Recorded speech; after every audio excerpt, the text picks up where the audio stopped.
going to talk about reproductive cancers today with Dr. Elena Ratner, Yale School of Medicine, oncology, gynecologist, and Ruth Ann Ornstein. You had ovarian cancer. This was your doctor. Correct. So this is great. You two are together. Tell me about the symptoms of reproductive cancers and how we miss them, doctor. All right, so that's the trouble with gynecologic cancers, ovarian cancers in particular, and this is why we do so much of awareness of these cancers and symptoms. We used to think that ovarian cancer was the cancer that whispers. I'm sure you've heard that before, the silent killer, the cancer that whispers. The reason for that is because women did not have symptoms or do not have symptoms until later in the development of the cancer. And when they get diagnosed, the cancers are at highest stage. But we now know that's not the case. We know that it's not necessarily that the cancer is whispering, it's that nobody's listening. We do know that women, even with early ovarian cancer, do have symptoms, bloating, GI symptoms, bladder symptoms, abdominal pain.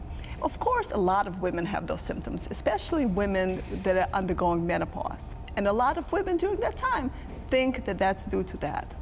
Let me interrupt you 1 second. Did that happen to you, Ruth Ann? Yes. Tell me about, what did you think was going on with your body? I thought it was early menopause. I was busy. I'd set an appointment for a couple months later for my checkup, and my stomach had actually distended but I just thought it was stomach issues Coming and of menopause, age and whatever, and I kind of didn't put anything. I was 47, I was early, and then finally one day I had a really bad stomach ache. And I went to a walk-in clinic, and he got worried, and he sent me down to Smilo, and 3 days later I was admitted for ovarian cancer. Wow. Cancer in your family? Not that we know of. We thought my grandmother had died of kidney cancer at a young age, but looking back, we're thinking now that it was ovarian cancer, and I was diagnosed positively with the BRCA gene. So we found my mother has it and my sister, so we believe that my grandmother had it as well. So you'll be checking your daughter and others in your family. Tell me how we've advanced in research, because we should bring in here Discovery to Cure, which is at Yale. This was founded in 2003. What are we learning in research to help reproductive cancers? So Discovery to Cure is a very special program where we do a lot of patient awareness, just like what we talked about earlier, kind of educating women about what symptoms to look out for. And I also want to make a point that a lot of those symptoms are totally normal. I have those symptoms, you have those symptoms, we all have those symptoms. It's important only to pay attention to the symptoms that are constant, that happen every day over a period of weeks, not here and there. But Discovery to Cure is so important because part of it does this awareness, part of it does a lot of great research. We do research on early detection, trying to catch these cancers early, because we know that when these cancers are caught early, they're very, very curable. When the current cancers are caught later, it is more challenging. We do a lot of research on cancer resistance and resistance to chemotherapy. We are creating new drugs to target these cancers. We're truly providing women with personalized care, something called targeted approach, where we look at the tumors, we take them from the patient to the lab, study them, and then the benefits of us studying them go back directly to the patient. What are you finding as far as funding for researchers? It's tough these days. So you're providing some monies to find a cure. Exactly correct. And you know, our program is run by patients and by families of patients, and I think that's what makes it particularly special. You know, everybody's friends, you know, this has became much more than a patient-physician relationship. Well, Ruth Ann, you're now working for Discovery to Cure. Correct. How did this happen? Well, she was so wonderful, and we need women who have undergone the treatment, who have known this firsthand, who have the passion to go out there and educate other women as to what to look out for. Our entire committee are patients or patients' families or patients' friends who feel so passionate about it that as their loved ones are battling this disease, and even some that have passed on, they have still been with the Discovery to Cure, working every day, doing great, great things to advance this research. So it becomes one big family. Absolutely. Ruth Ann, how are you doing? I'm doing good. She's doing great. I mean, you're in remission now. Correct. Tell me about what happened to you. A couple of surgeries. My second surgery was last March. Finished my rounds of chemo, and now I'm on a special program.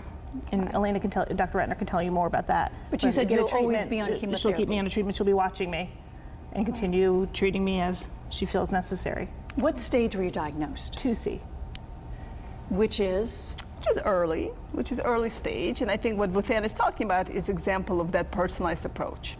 There's no right or wrong. You know, we used to treat ovarian cancers a little bit differently. We used to give everybody the same chemotherapy. Now we know that chemotherapy works very differently on different tumors, and that just because you have the same kind of cancers, not all cancers are the same. So we no longer do this. We no longer just treat blindly. We truly are learning from these tumors. We're truly looking at them, figuring out what mutations they have, and we're trying to target specifically those mutations. And there's two benefits to that. One is that it really kills the cancer better, but two, as important, if not more important, it decreases the side effects. We're always trying to find the chemotherapy with the least side effects so women can live their normal lives. Because it is tough. Chemotherapy is very tough. Absolutely. What are we doing as far as diagnostics in finding this and treating this better? Right. So that's a great question. We have struggled, and we continue to struggle with early detection of these cancers, and particularly ovarian cancer. There's a lot of research being done. There's many different blood tests, ultrasounds. We are still not very successful. So the key is becoming not even early detection, but prevention. You know, 50 years from now, we're all going to talk, and we're going to sit at this table. I'm going to tell you, you know what? There's no more cancer. We know who is at risk. Wouldn't that be there wonderful? will be, and it will happen. It's just a matter of time. But what will happen is that we will know who is at risk, who is at high risk. And once we know these women that are at high risk, we will prevent their cancers. We will reduce their risk. We will tell them what to do so their risks are less. You know, did you know, for example, that birth control pills significantly decrease your risk of ovarian cancer? Taking birth control pills for 5 years at any point of your life before menopause decreases it for as high as 50%. Interesting. Significant reduction. Same as alcohol and breast cancer. You know, there's certain life modifications you can make to decrease your own personal risk. Ruthann, how has your journey been? I mean, once you get a cancer diagnosis, it's shocking. Mm-hmm. How did you cope through your diagnosis, through the surgeries, through the chemo? And how are you coping? I think now it's part of our normal life, my normal life, when I get to go visit on a regular basis to the hospital. But I think initially it's that shock, but without a strong support system, whether it's family, friends, everyone pulled together. And I'm very fortunate to have a great family and support system that helped work with us. But I think the hardest part is, at least for me, was losing my hair and that, and just knowing that now everyone knows you're sick. Like now you don't know if I go to the doctor or if I'm going, no one sees anything. But I think when someone has no hair, it's automatically like you're wearing a sign that says, I'm sick, look at me. And I think I learned a lot as going through as a bald woman, as my hair grew back, as when I saw little kids who called me grandma because the hair came back white, or as it's coming, you know, different things you learn to become a stronger person. I think, and you have to learn, I had to learn to love myself for who I am, with or without hair. You are a changed person. And I see so many times women in particular, men too, who are diagnosed with cancer, who get on the other side of it. All they want to do is help others because they know there's going to be more people behind them. And you seem to have thrown yourself into Discovery to Cure. You're working for them, you're helping other women. Give me an example of that. So one of the things, a story that always sticks with me, we were at the grocery store, and I was still bald at that time, and a woman came up and gave me a hug. My husband was at the deli counter, and I remember she gave me a hug, and I said, excuse me? She said, I learned when I went through chemo that a hug really feels good. So whenever you see someone, give them a hug. You never know what's going on. You know, check, make sure it's okay. And yesterday, I had a blood drawn, and there was a woman hysterically crying, had just been diagnosed with breast cancer, was sitting there telling, so I did that, I gave the hug, and it helps me, but it also helps someone else, and you realize sometimes you're not alone with the cancer, that so many people are affected by it. Oh gosh. And the programs that we're doing, the events that we have coming up, when we sit there with hundreds of people, we walk together, we realize that we're not alone. We're a big group together, and that we're walking together to help raise money for research, that we don't have to be walking for this cause anymore, but it's just so important to know that there's other out there and we need to be there for each other. Dr. Rentner, as a doctor, how do you separate from this? Because it's such an emotional journey for your patients. You take your work home with you? You don't separate. You know, I think part of part of the way I treat my women is also the way I treat them. They're not patients. I see them very much as women, as normal young women like myself. And everything that I do from the moment they get diagnosed through their cure or through their chemotherapy is I try to find ways for them to live their normal lives. I do a lot of work, and as Yale in general, there's a lot of work with survivorship. We want to make sure that women's lives are as good as they can possibly be. Each chemotherapy is selected very carefully. I know every wedding that my patient's going to. I know their social schedules, because I will not give them a chemotherapy that will make them lose their hair.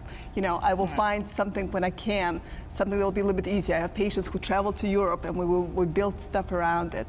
And I think that's the future.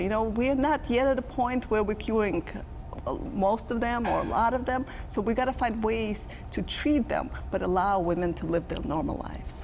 Boy, what a great doctor, right? And as we wrap things up, what does Discovery to Cure need? Do you need volunteers? Obviously you need people to know about you. This is a point to which you can say, hey, we need this. Absolutely. Well, we do need volunteers. We are running 3 events, big events coming up. We'll have a big event at Beardsley Zoo on August 6th that we're having. We had a great donor who's underwriting the whole event, a free evening to bring people out for our kickoff. We do a big walk on September 25th, starting at Yale Commons, where we walk and we remember Beverly Levy, who unfortunately we lost to cancer.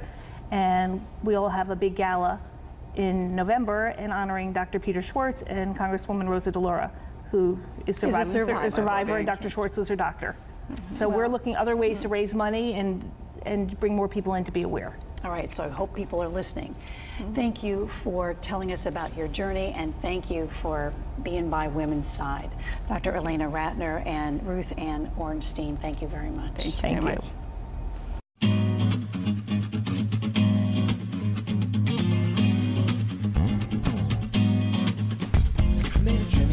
Spend one this in. Who's this girl? Spend all night kissing, and if one was right here, then who else is missing?